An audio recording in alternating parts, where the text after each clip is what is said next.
So Away with Words is, like I said, a national show about language and linguistics. It's not a couple of old school marms, with dusty elbows, tisking everyone. My co-host Martha Barnett and I, we take calls from people all over, not just the United States, but anywhere in the world, although it's mostly the U.S., and we kind of help people get to the bottom of their language questions.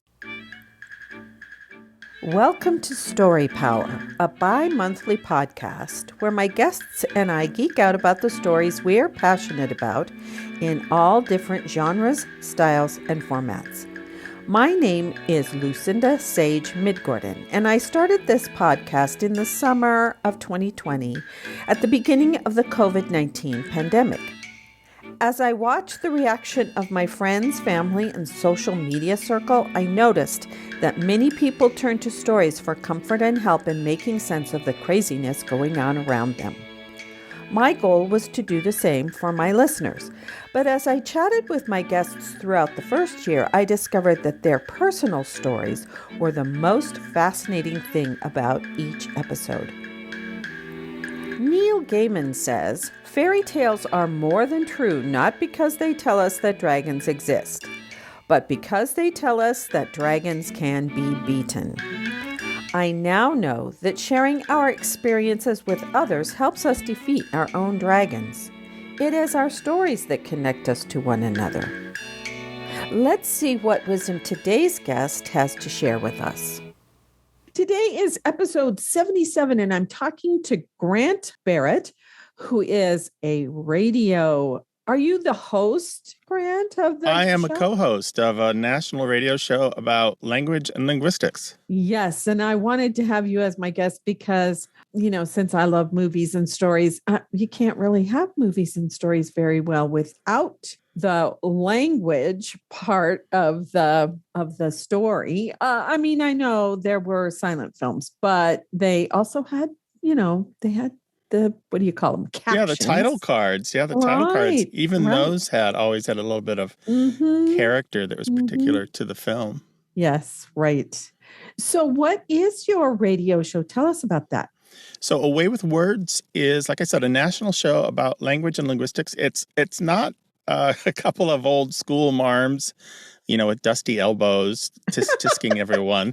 My co-host Martha Barnett and I, we take calls from people all over, not just the United States, but anywhere in the world, although it's mostly the U.S., and we kind of help people get to the bottom of their language questions. So a lot of it's word origins and old expressions that, maybe something your grandparents said that you're like, wait, why do they say that? And sometimes it's usage disputes at work, or something you read in a book that you wanted to share that was wonderful, or a funny thing that you heard from a grandchild or from a classmate, and slang that a college kid will call us with slang and saying, "Oh, I just heard this thing and I just wanted to share it with you." And so it's just all of that. We do word puzzles. We have a slang master on the show, quiz master, who's an expert at making puzzles, and he shares those, and we'll review books, and it's just really kind of word nerdery of the best sort. It's kind of a refuge away from the hassles of the world. The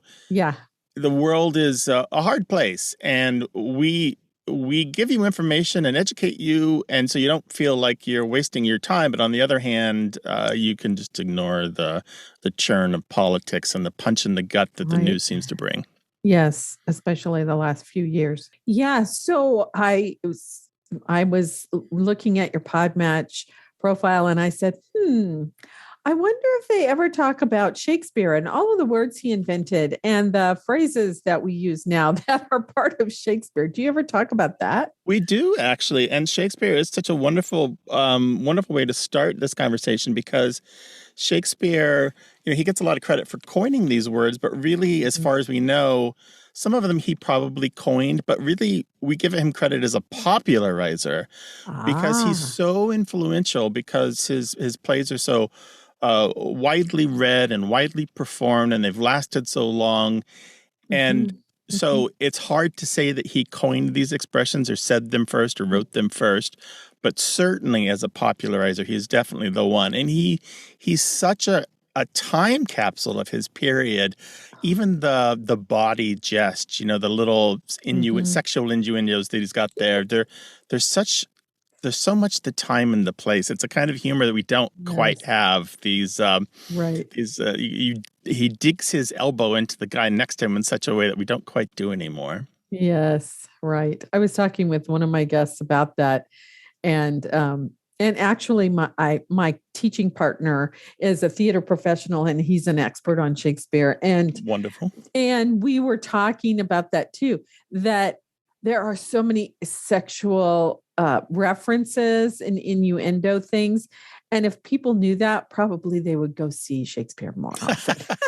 Yeah. And particularly if you see ones that have been just not fully modernized, but some of the language is, I won't say cleaned up, but unfossilized is maybe the best way to put it, where there's less pretension to it, and maybe there's the sets are a little modern, because then it's fantastic. I mean, some of the stuff is unrepeatable on a family podcast, so I won't share it here. I know, really. But some of it's really broad. It's just about the parts of the body and the way that men and women behave in the bedroom and that sort of thing. Right.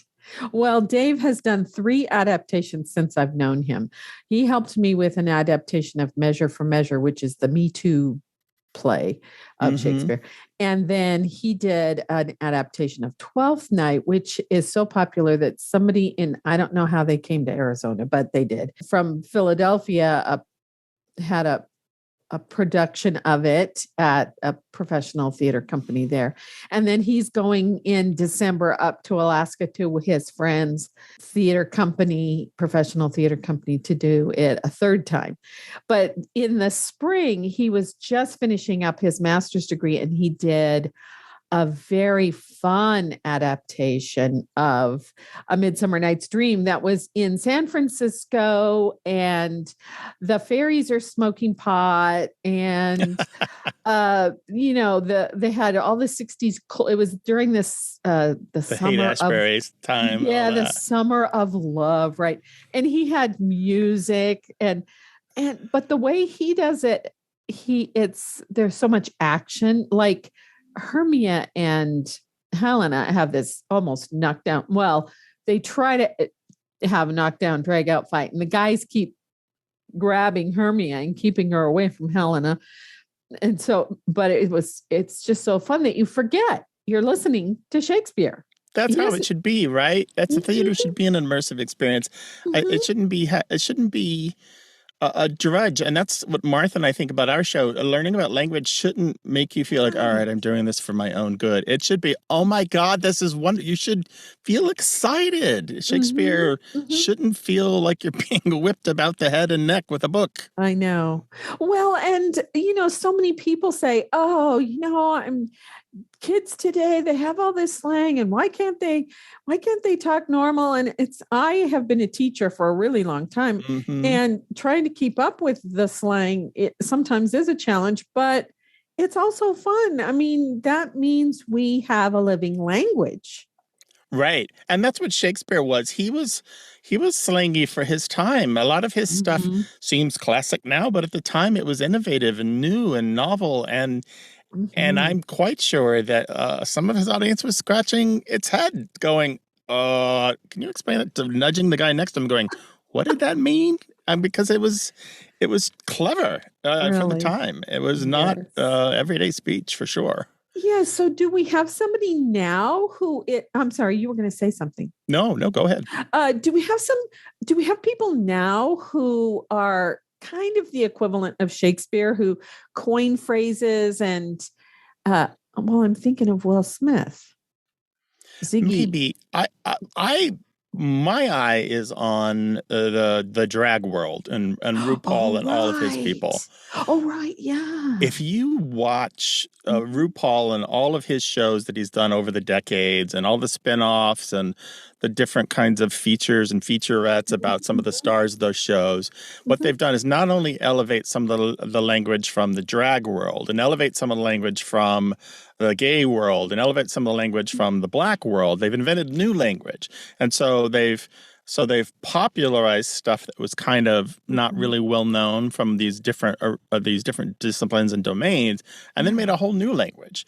And I'm not saying that they're the only place that new language is coming. I'm just saying it's a really good example of how new language is just bubbling to the surface in these really innovative and clever ways, and with delight. They just coin stuff left and right, and if it sticks, it sticks. If it doesn't, they move on. Yeah, And right. that's just wonderful. Humans are like that everywhere. Yeah. We are a crazily creative species, and we do it with language as much as anything else. We coin words left and right. We don't even think about it. We make new words every day, and they just pass from our lips, and we forget them as soon as they're spoken. We'll put a prefix on something. We'll reduplicate something. We'll just do interesting stuff, and we just won't even think twice about it. And it serves its purpose, and that's all that's required. We don't have to call the dictionary company and say, "Oh, is this okay?" Right. Yes, right. Yeah. Yeah, I'm thinking of a word that I put in my book that I had to teach the dictionary to learn. And I call it squinching up your face. And that squinch is not a word. So Here it is. So I put it in my book anyway. And but yeah, I saw this funny meme, and I wish I could remember what the word was.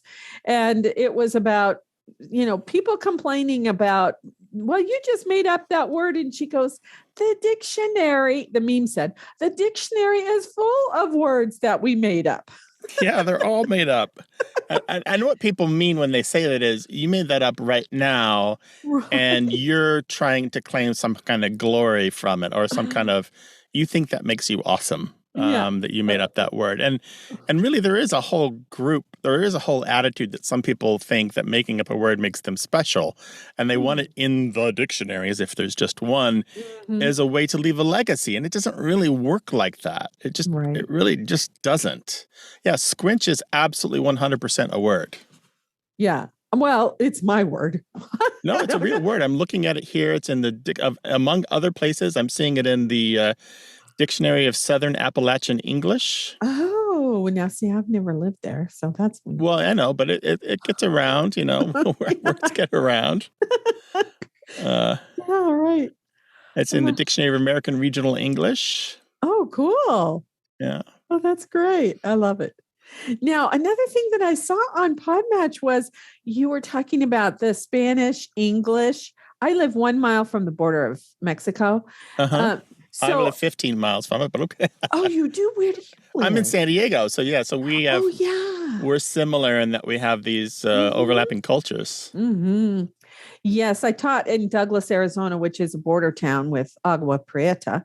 And most of the students' they had family in Mexico. So, they would go back and forth they lived in the United States, most of them. Although I did have some students who came over the border every day to go to school. Yeah, it happens here too. They stay with grandma during the week and go back to their parents on the weekend. Right. Yeah. And so most of them spoke Spanish as their first language. And I didn't know. I had taken German in high school for a couple of years, and I had to take, when I got my master's in theater, I had to pass a language, and I just took this crash course in French so that I could pass the test. So I only know a little bit of German, a little bit of French. And so I didn't really know Spanish very much at all. But it was fun learning some of the terms and some of the traditions, actually. Mm-hmm. Like they were talking about a quinceañera, and I'm like, what's a quinceañera? And Miss, you don't know what a quinceañera is? I said, no, I grew up in the Pacific Northwest next to Canada. You can tell them about potlatches, but not quinceañeras. Right. Yeah. That's what I told them. Yeah. You want to know about Native American, traditions. I can tell you something about that, but I can't anyway, so I'm interested in your thoughts on that. Oh yeah. So the whole, I love the multicultural thing that happens in the United States. I grew up in Missouri and really didn't have a lot of opportunities. But of course, anytime we had an exchange student at my school, I was their friend automatically. The German student or the Mexican student, just because it was interesting to me.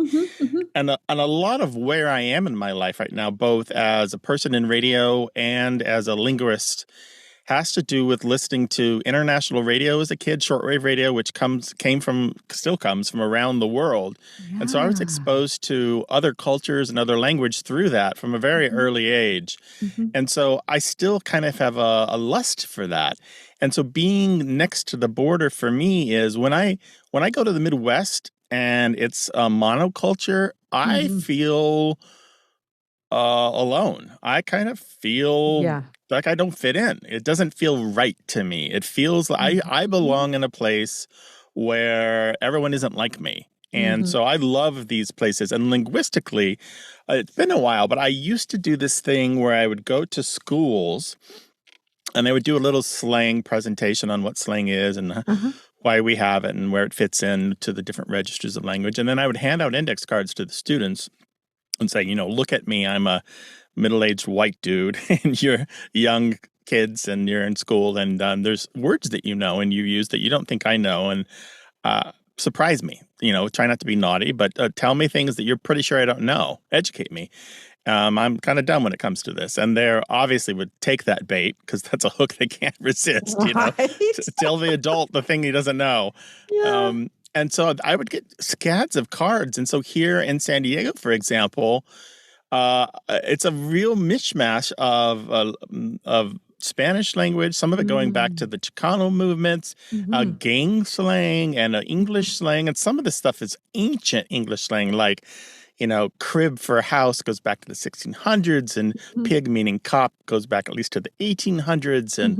And then, of course, the gang slang is its own other thing. And so it's just a real interesting thing. And so some of these kids speak no Spanish, but they come from Mexican heritage, but they have Spanish slang in their language. And that's their connection to their larger culture it's slang. It's not old Spanish words. So it's the stuff for like the chula and stuff like that, or the just different kinds of tidbits of language they pick up from the street. So it's real interesting. That's their connection that's left third, fourth generation on. They don't really have much Spanish anymore, much to the chagrin of their parents and grandparents. Typically, by the third and fourth generation, the native language is gone unless they make a real concerted effort to keep it. Yes. But I love it. And it was the same when I lived in New York City. Just walking around and hearing languages from around the world. And DC is like that too. If you go to DC and you hear just, you walk down the street and even the guys selling watches and T-shirts, they speak like 100 African languages. And it's just like astonishing. It's astonishing. Great. That's great. Well, my in-laws all live in Missouri too. So I get that. Yeah, Missouri, there's some places in Missouri which are fine, where they have like, but they tend to be like where they have meat packing plants and stuff like that. Right. Well, I mean, I grew up in the Pacific Northwest and now we've lived in Arizona for 26 years. So I've lived on the western side of the continental divide, most West Coast, right. Yeah. And so it has a different energy about it. And I love being with my in-laws. They're so wonderful. And Barry's brother and his family, they're just all so wonderful. It's not that. It's something else about it is kind of, I don't know what it is. I'm like you. I don't feel like I fit in. Yeah. And I grew up there and I think for me, it really has to do with, I'm just more interested in other people. If you're like me, that's fine, great. But I know me, and I don't know people who aren't like me, and I want to know them. Right, and language is that first introduction. When I hear something come out of your mouth that I don't know, even if it's just another English word, hey, we're about to be friends because I want to know what that word means and where it came from and who you are, Yeah, right. And if it's a whole language I don't know, hey, sit down, let's have a coffee because that's going to be a real interesting conversation. Well, that was the fun part about the trip that we took in 1996 around circumnavigating the globe and talking to people who, we had contacts in almost every country except for India, which India has really interesting English structure. Oh, I love it. That was really interesting. Except I don't know, something about the getting accosted at every turn to buy something. I'm a highly sensitive person. I couldn't deal with that. But so we didn't stay there for 6 days. And yeah, so it's like there's something about listening to the language, even though I didn't know what people were saying in Greece or France or, wherever we were, even Australia. Sometimes didn't know what they were talking about. England. But it was just so interesting to hear them. And a lot of times, like when we were in the Netherlands and in Germany, they wanted to speak English with us. They wanted to practice their English. So didn't really get to hear the German or the Dutch language very much. But I just loved that because then later when I teach a class called dramatic structure, and one of the movies I show is Arrival, and they talk about Amy Adams' character speaks like 7 or 8 or 10 different languages, and then when the aliens show up, her mind is so elastic because she knows all these languages. She's the first one who can actually decipher their language. And they have a different, I don't know if you've ever seen that movie, but they have Yeah, it's wonderful. The spoken language is different than their written language, which is circular, which I think is so interesting. So I love that whole theory of if you speak more than one language, that changes the way you think.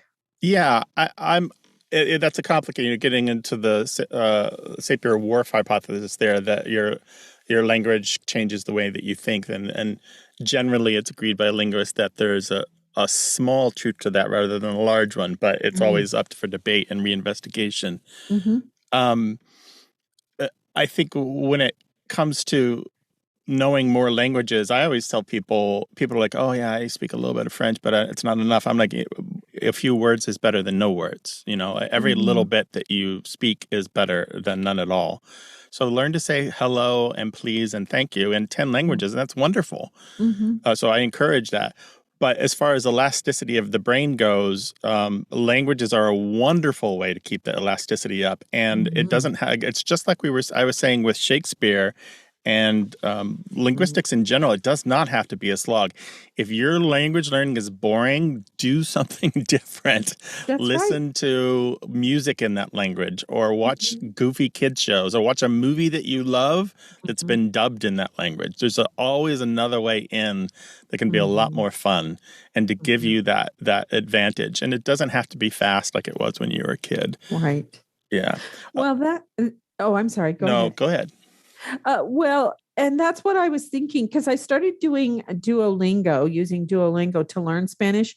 And I got to after, almost half a year, the lessons got so long and I had started my podcast by then that I just didn't have time for the lessons. But then I thought, yeah, we have all these DVDs with all these different languages. I could listen to my movies in Spanish. Yeah. Right. Or I could, well, now we're streaming, so I don't know if I have access to them. But when we had Dish, we had all these channels with telenovelas, and I could have watched those and just listened to the languages, because the 13th Warrior is like that.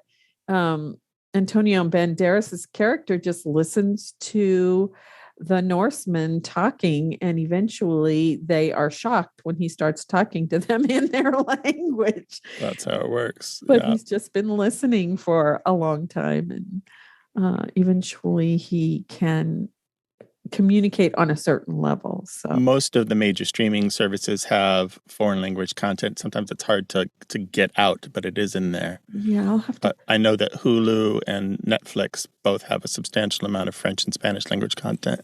Oh, see, I love French. I always wanted to take it, but we moved a lot, and so the first high school that I went to had French. And I was going to start taking it my junior year. And then we moved and they didn't have French. They had German or Spanish. I should have taken Spanish. I don't know what I was thinking. But I took German, and I wish I could have taken French, really taken it. So, but at some point, I don't know. I'll see if I'm getting old. We'll see. We'll see if I can do it. It's never too late. Like I say, it's just a few. Even the food words are fun.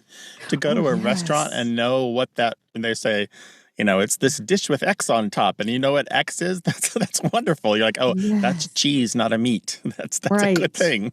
Or one of the places we were trying to find out what a word was. It was a salad item, Yeah. something in a salad. And the poor waiter didn't know what the English word was. And so, but when it came, I was like, oh, it's kale or it's, arugula or whatever. Right. We knew what it was. I What it learned was. the mistake about not knowing food words when I first went to France. So I took a French degree. I would have studied something else, but it was the only study abroad program I could do where all the credits transferred because the Spanish language program, all the credits didn't transfer. So I took the Oh. French degree and went to Paris for a year. Uh-huh. And one of my first meals in Paris, not the very first, I went to a restaurant. And I knew the word for lamb, and I've always been a big fan of goat and lamb meat. Uh-huh. Like on a bed of rice or something like that, Uh-huh. Uh-huh. a mint tea. And so I ordered it because it's lamb, and it turned out it was a lamb kidney, which is the most disgusting thing ever. Oh It was no. gross. Oh no. I didn't know the word for kidney. I only knew the word for lamb. That was not a good meal. So Oh that man, made me that's funny. concentrate a little harder on my food words. Yes. Oh yeah, really. Well, speaking of France, the last day that we were there, we were waiting to catch our train. It was leaving fairly late at night. So we went to dinner in the train station and we couldn't really speak very well to the waiter, but we indicated that we wanted him to choose our menu. And oh my gosh, he was just so excited about that. And And was it good? it was excellent. Yes, it was great. And he was just so excited that we asked him to choose our meal That's for great. us. Yeah. Yeah. He was a neat guy. He's probably So, delighted not to have more Americans looking for the hamburger. oh, yeah. Yeah. We tried to stay away from the chain things. We always That's liked, good. Yeah. yeah, to eat in an actual local restaurant. Yeah, my go-to for a long time was just like the salad with the browned goat cheese on top with like a little Mhm. cure of wine. It was just like the perfect Mhm. little meal every time. It was Mhm. just Oh browned yeah. goat cheese. Whoa, so good. So well, and the salads in almost every meal, not breakfast, but lunch and dinner in Greece had the salad with it was red onion, Mm-hmm. cucumber, tomato, goat cheese, and Kalamata olives Mm-hmm. with So that good. great salad dressing. And so Mm-hmm. that's Where one did of you our go in Greece? I've been in Greece. we landed in Athens, of course. Mm-hmm. And then we had a contact. One of my theater friends had a friend who was becoming a priest and he lived in Thessaloniki. So we flew up to Thessaloniki and met them, he and his wife, and stayed with them for a few days. And then we took a vacation from our vacation and went to Aphitos on the peninsula of Cassandra that sticks out into the Aegean Sea. And it's a small town. They drove us up there. Well, the priest drove us up there. Well, he was a deacon then, and drove us up to Aphitos and introduced us to this wonderful little hotel that had rooms with kitchens in them. But he treated us to this wonderful meal of calamari and salad and fried potatoes and I can't remember what else. And it was overlooking the Aegean Sea. It was like, oh my god. Sounds heavenly. Yes, it was. And we stayed there for about a week and learned enough Greek that we could say hello. Kalimera. Yes, every morning because we'd go and buy what we were going to cook that night at the local little shop. And they were it was delightful. Greece was delightful. They are so hospitable there.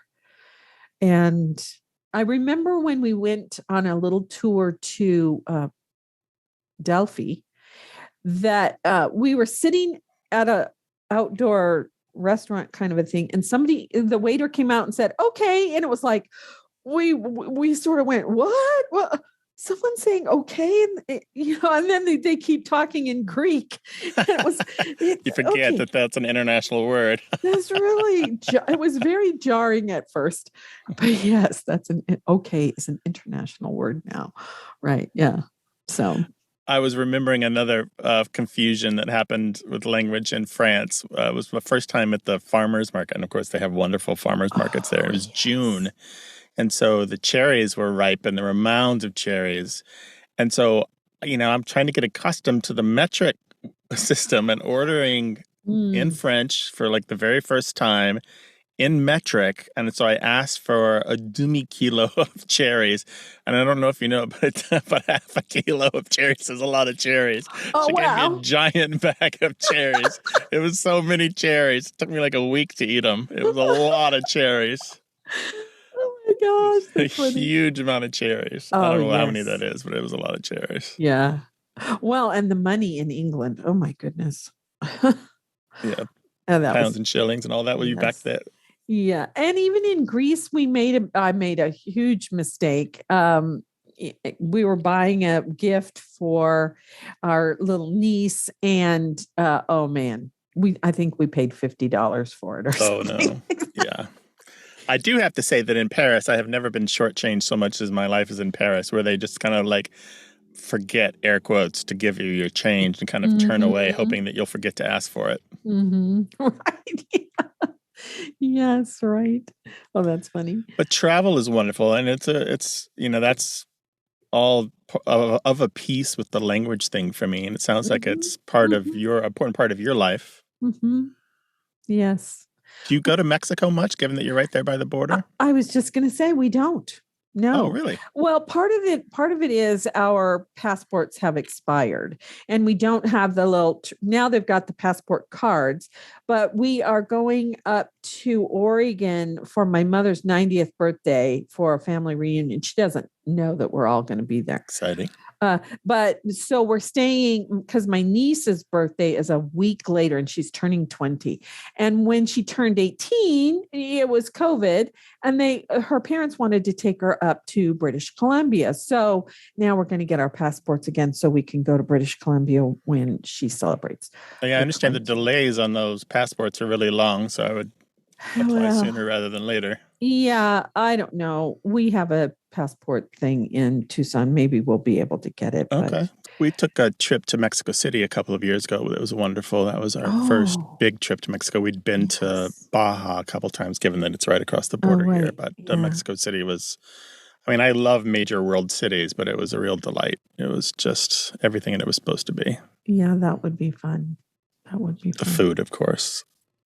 Oh, yeah. Well, because all of Mexico's cuisines from all the different states show up in Mexico City. Oh, yeah.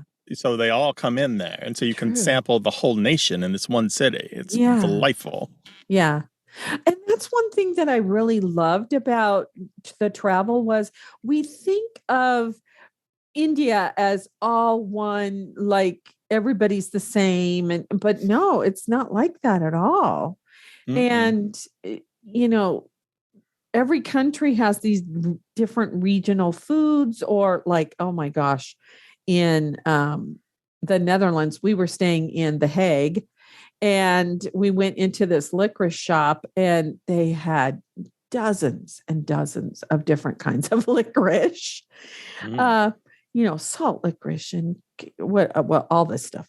So, yeah, the foods are different. Even the dialects are different. The common language in India is English, silly enough, because the British were there for so long. And but they have so many different dialects. Yeah, there's something like 400 languages there. Although the current administration with Modi is trying to force Hindi as a universal language because there's a certain amount of pro-Hindu nationalism going on right now. So it's a real difficult place right now. Yeah, I know.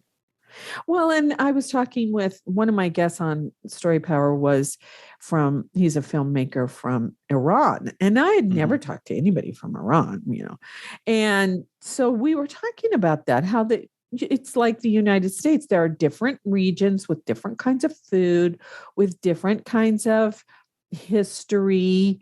It was just a fascinating conversation with him about, and even different stories, places where that group of people came to that section of Iran and made communities. And yeah, so we can't really, no country, I don't think, has just one culture, if you want to call No, it that. I don't think so either. Yeah. And I same for the United States. We're not a monolithic culture, obviously, but we have to remind ourselves of that repeatedly. Right. Yes. Well, tell me about your history with this podcast. You said something about 70 plus episodes. Yes, your episode, unfortunately, is not going to air until 2023. I'm working that year ahead, thanks to Podmatch. Thank you, Podmatch. But yes, I started it in 2020. I'd been thinking about it for a while, and because one of the only one I listen to faithfully every week is "What Should I Read Next" with Anne Bogle, and I listen to her and they talk exclusively about books. And I am a movie lover. I love television. I love books. I love way more than just books. So I thought, I kind of would like to have, and there aren't really very many uh, podcasts out there that cover more than just books or just movies. Or so that's one of the things. I've been passionate about stories ever since our family would watch television together. We lived in a series of really small towns where there were no theaters, no movie theaters, or the library was the school library, So we would watch television together. And then my dad, who actually, this is so ironic, would use the Socratic method to get us to understand that there were many layers to the story. I say it's ironic because he had dyslexia and he dropped out of school before he finished high school, or maybe even before he went to high school. But he taught himself how to read and loved to read nonfiction books, mostly biographies. He had lots of biographies about the founding fathers and history and, things like that. So, but he was really, really smart. So, yeah, stories have always been a part of my life. And almost every decision I ever made about jobs or what I was going to study, religious studies was my first degree, then theater. I got 2 degrees in theater. And then to teach it, I had to get an education degree. And it's all about the story for me. When I took religious studies, I wanted to know what were the stories behind the stories in the Bible? What was the culture like? How did they live? That kind of thing. Mm-hmm. So eventually when I got the name of the podcast, then I went to YouTube. I kind of learned how to use GarageBand for editing. Barry helped me. My husband's a techie. And I started it. And my very first episode was with my friend Dave Dahl, who is my co-teacher. He's going to take over all my classes at the college now. And we talked about Shakespeare. That's what we talked about. That was the very first episode. And it was in July of 2020. And since I was home, practically everybody was home, starting in, I think it was March of 2020 when the college said, okay, everybody's teaching from home except for those like pottery. You couldn't teach pottery from home, or the automotive classes where you had to, actually work on cars. But everybody else was working using Zoom. And so I developed it, and I love talking about stories. So language is part of that. Mm-hmm. Absolutely. That's kind of why I got into language one of the reasons I wanted to be a better writer, and I just thought linguists had the key. It turns out that they actually make it more complicated because now you have choices. You Oh, know, yeah. the right word. It's not one right word; it's 50 right words, and you have a lot more to think about. But Yeah. but yeah, the language that you choose. I often get requests from writers going, "Oh, I want to write about this time period in this place. How do I do that?" And I try to help them because that's Right. a real interesting question. I'm Yeah. appreciative of people who want to get it right, even Hmm. if nobody knows but them. You know, Right. even if the Yes. author is the only one who knows that the care that they put into it. Yes. Yeah. I have a friend who he has not published the book yet, but he has a completed manuscript of a sequel to Pride and Prejudice. It's called Quite at Leisure, is the beginning of it, or Second Impressions. And it's so great. I wish he could get it published. But the thing is that he knows Jane Austen's style and language so well that you think you're reading a Jane Austen That's novel amazing. almost. Yeah, yeah.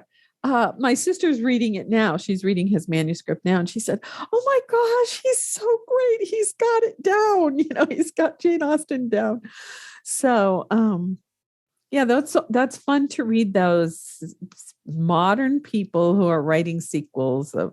I've only read sequels of Jane Austen, or the fan fiction. I haven't read a lot of fan fiction of like Star Trek or Buffy the Vampire Slayer, where they get it right. They get the tone. Yeah, it's all a lot of Mary Mm. Sue's, really, usually. Mm-hmm. Yeah. Well, and I know Joss Whedon's getting a lot of flack right now, and maybe he deserves it, but he's a genius at language. Well, he comes from a long line of screenwriters. Both his father and his grandfather Oh, wrote for television and or radio. really? I believe it was his grandfather wrote for like the Great Gildersleeve radio show. So I don't know Oh, that he inherited it, but certainly I mhm. wonder if there weren't like long bull sessions with his father and his grandfather where like they imparted like some of their tradecraft to Yeah. him. Yeah, really. Because I mean, I've watched almost every television show that he created, and Firefly, the the slang and the Yeah. combination of the different languages, Asian languages and English, and it's like, Gorum and all that. Yeah. right, it's like, wow, that's so fantastic. And sometimes I show Firefly, the Serenity movie, in dramatic structure just because of the language because that's a really big element of a story is. Yeah, the language in Buffy was so extensive that my colleague Michael Adams wrote a book about it called Slayer Slang, where he analyzes the Oh, language in it, and it's a fun read. It's academic, but it's light, and it's it kind of shows that the show is a really good sample of language, a snapshot of language among mm-hmm, young people of the period. mm-hmm, mm. In a way that kind of what is her name? Was it Cody Diablo? Kind of did some snapshots in the screenplays that she wrote. Oh, I don't know who that. Yeah, it's been a long time since I I watched think she Buffy. wrote the one for Juno. Oh, okay, okay. Oh, right. Yes. Okay. I know who you're talking about now. Yeah. Well, Buffy the Vampire Slayer, I said that's the stupidest name ever when the television show first came out. And then I was teaching acting in high school then. Well, I was teaching drama classes in high school then. And one of my students said, "Miss, have you watched Buffy the Vampire Slayer?" And I said, "No, that sounds really stupid." And he goes, "Oh, no, miss, you got to try it. You got to." So they were starting at the very, very, very first episode on TNT. And so I said, "Okay, I'll try it." So I was hooked on the first episode. It was You like, fell right in the hole. I know, I know. Oh, yeah, okay. It's not such Angel a. was never as good though, was it? I I You liked liked it? it. Oh, did you? I Okay. I really liked it, but I was sad that And it was probably because of Joss Whedon, that Buffy, what's her name? Can't think of her name right now. Sarah Michelle Gellar. Yes, Sarah Michelle Gellar wouldn't come back for the end of it. But I tend to really like David Boreanaz a lot. And we liked him so much that we watched every episode of Bones. Oh, okay. So, Gotcha. yeah. So, and the Deschanel sisters are lovely anyway, so they're always worth watching. Yes. Oh my gosh, really. And their mom was an actress too. She was in 2001: A Space Odyssey. Oh, was she? I didn't know She has a really small part. She plays Keir Dulley's character's wife, I think. I'll have to look for her next time I watch that. Yeah. I mean, I was reading something about Emily or her sister. Zoe. Yeah, because I like them both. Yeah. So, but you're right. The storylines were not as good as in Angel. And less action. It was more drama, more relationship-y. Well, I like that. Since I'm used to be an actor. There we go. Yeah, always been. I'm fond of stuff that is incredibly well written, can almost stand up as a radio play on its own. It's one of the reasons I liked show. I thought Buffy had some scenes where you could just simply close your eyes and listen. That's how well it was written. And shows like 30 Rock are kind of like that. Right. Sometimes the screenplay is all that matters. You almost don't need to have your TV video showing. It's just so good. Well, it's interesting. West Wing was like that, I think. Oh, yeah. Well, yeah, anything by, what's his name? Sorkin, yeah. Sorkin, yeah. Well, and sometimes I will just do that. I'll put on a movie while I'm cooking. It's not as easy now that we're just streaming, but I'll put on something that I'm familiar with while I'm cooking and just listen to it. And sometimes when you do that, you learn so much that you didn't pay attention to because your eyes were busy looking where the camera was showing you. And but that's what I teach my dramatic structure students. Every single line, every single shot, all the costumes, the colors, the cinematography, everything about a movie or television is there for a reason, and you need to pay attention. And because the line, you only have 2 hours to tell the story, and there's almost always a line or two or three. We just watched Knives Out because I'm going to show that. And almost everybody says to the main character, Marta, "Hello, kiddo, how you doing?" And then, "I wanted you to be at the funeral, but I was outvoted." Almost everybody says that to her. And then they also say, "You're part of the family." And then, of course, they turn on her at the end. So, and they all get her country of origin wrong. Right. Oh, exactly. Yes. I mean, I'm not even sure we know what her country of origin is, but it's always different when somebody's talking about her. So all those lines are really important indications of how they really feel about her or it's foreshadowing of what's going to happen later. Yeah. That was such a surprise movie, how good that was. I was so pleased. I was like, oh, we haven't seen something of this type in the cinema in a really long time. I know. And then the sequel, I think it's called Glass Onion, is on the way. I know. I can't wait. I can't either. I hope it's as good. I hope they don't cheese it up. Sometimes when something is really successful unexpectedly, the second time around, they just... They fuck it up. Pardon my language. I hope they don't. But yeah. Well, I love Daniel Craig, and I was watching this.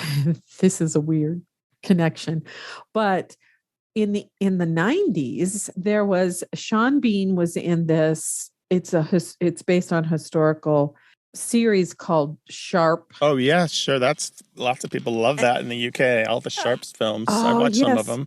So I was watching the first season, and I think it was in the second episode. I'm like, Oh my Yes, God. that's him. And he looks so Great. ridiculous, doesn't he? I know. He's so young. I almost didn't Yeah. recognize him. Yeah. He So that doesn't was, look like he belongs there, though. There's something wrong with the way I yeah. remember laughing out loud when I saw him in there and showing it to my wife because I was watching on my own. Yes. Like, Yes. he does not fit here. But yeah, Yeah. very young little man. We just watched, my son wanted to see Coming to America. We just watched that this past week. Oh, And there's a really young Samuel L. Jackson in it. yes. Oh, he's so young. Yes. But he's Yeah. also still playing the badass, of course, because Yes. that's his life story. Always cast as the badass. Yeah. Yeah. I really like him in the one with Gina Davis. The Long Kiss Goodnight. Yes, was that an Elmore Leonard novel? No, that's Yeah. Oh, it's was that a Chandler? it might be. Is that a Raymond Chandler or somebody of that ilk? Oh, no, it's an original screenplay. Oh, By I think there's an old story, A Long Kiss Goodbye. Yes, The Long Kiss Goodbye is Raymond Chandler, I think. Okay. Yes, I've seen two or three versions of that. Yeah, there's the one with what's his Elliot Gold? Is that the one? Yes, there's that one, and there's an older version too. Oh yeah, the one with Elliot Gold, by the way, has a topless Sally Field in it, and also a very young Arnold Schwarzenegger. Oh my goodness. It's Yeah. been a long time since I've seen that one. Yes. It's so weird when you reach your 50s and so forth, and you start seeing all these people in films. I know. They're everywhere. But then you watch the new stuff, and you're like, oh, who are these infants? I don't know these people. Right. Yes. Well, I try to keep up. my husband and I've been watching we stopped, but after season 5. But we were watching Poirot because we'd never seen Poirot. Yeah, which actor? The one with Malkovich? No, the series on Who's the with who plays Poirot? now I can't remember his name either.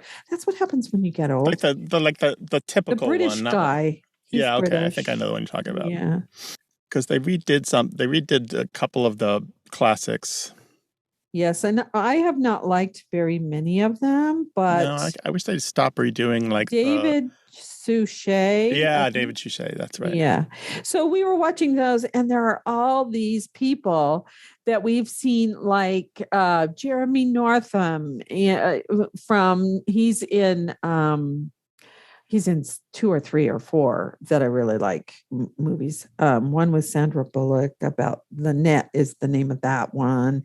And then he's in Gosford Park. He's in a bunch. And, and they're all so young, and you almost don't recognize them. And then I go, that's, Barry, I go, oh yeah. And so I don't have to say who it is. So I could go off and talk about movies forever because Turner Classic Movies is one of my favorite stations, and we don't have it right now because we don't have Hulu or HBO Max, and yeah, we'll have to get it because we're trying to keep my son. We're trying to like do this delicate balance of letting him watch the the action flicks that a teenage boy wants to watch, but also ease him into some of the classics. Like we watched Pride and Prejudice this week with Emma Thompson and Kate Winslet. Is that? That's Sense and Sensibility. Oh, sorry, Sense and Sensibility. Sorry, yeah, we watched that this week. And that holds up very well. Still a very good film. It is, yeah. And Alan Rickman, of course, is always a delight. And Hugh Grant just being Hugh Grant. I mean, pretty much it's Hugh Grant in period clothes. It's Hugh Grant in almost every movie. Yeah. Stuttering, good-looking man. Just could put him in anything. He's Hugh Grant in every film. Right. Well, how old is your son? He's 15. Oh, yes. See, my nephew, my youngest sister's youngest child, is 14. And I think he's going to be 15 in November. So he's really interested in film. And so she started to introduce him to other things too, other than Marvel and DC. Yeah, we watch all those too, but we slip stuff in there and the right kinds of you don't want to like get too didactic because otherwise they resent it and reject it. So you just slip it in there and yeah, like he watched Bridgerton and liked it. Okay, yeah. He watched Sanditon liked it. How about that? That's good. Yeah. There were some other ones that Celeste wanted him to see, and he watched them and liked them, and yeah. So one thing we try to do is model good behaviors with the films. Like we try not to show people behaving badly romantically. Right. You know, we try to show like couples like working out their difficulties in a reasonable way, and couples when they're pursuing each other doing it in a reasonable way, and even though they have difficulties, when they have difficulties they resolve them in a reasonable way, you know, no murders and beatings and that sort of thing. Yeah, exactly. Yeah, so you know, she's been very careful about what the kids watch. Students. I don't have any children, so everybody's a student to me. Yeah, as a teacher, you have lots of children. That's how it works, right? Oh, yeah, really. And that first year, I did have quite a few of my former students as my guests and colleagues from the college and stuff until Podmatch found me. So, yeah. Well, this has been fun. Do you have anything else you want to say about language? No, I got to say, this has just been a delightful chat with you. I didn't know what to expect, and I'm just shooting the breeze with a new friend is just a really great way to spend some time. This is nice. I know, really. Thank you for that. Yeah, just like talking about movies and travel and a little bit of language in our lives. That's exactly what I needed. Thank you so much for giving me the time. Sure. Yes. Now I'm probably going to do.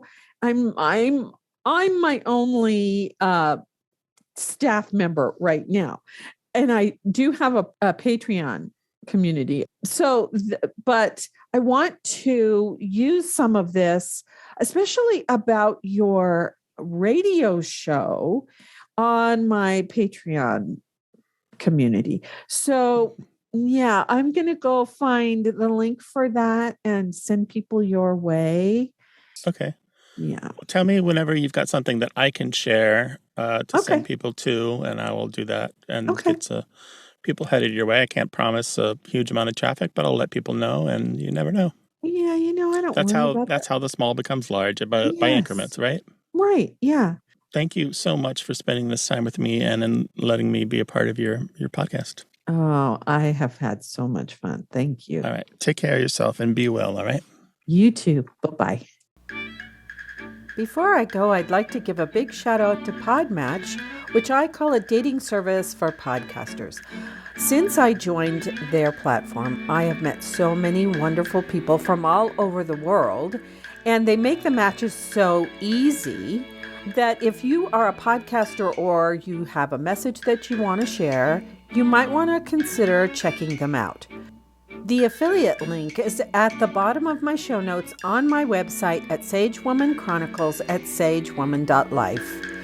Part of what I love about them is that they promote civil conversations, and can't we use that right now? So if you check them out, tell them Lucinda sent you. I'd also like to invite you to my Patreon community, where we will have chats with authors or creators. We'll have member chats about the stories that they love, and occasionally we'll have extra episodes or uncut episodes of Story Power. So please go check out my Patreon page at patreon.com/storypower without the hyphen, all one word. I hope you enjoyed the show. If you like what you heard, please share it with a friend and give us a review on your favorite podcast app. It will help people find us. You'll find the show notes for this episode at my website, Sage-Woman Chronicles at sagewoman.life. You can leave a comment there. And remember, as Philip Pullman said, after nourishment, shelter, and companionship, stories are the thing we need most in the world. Until next time, this is Lucinda Sage-Midgorden. Thanks for listening.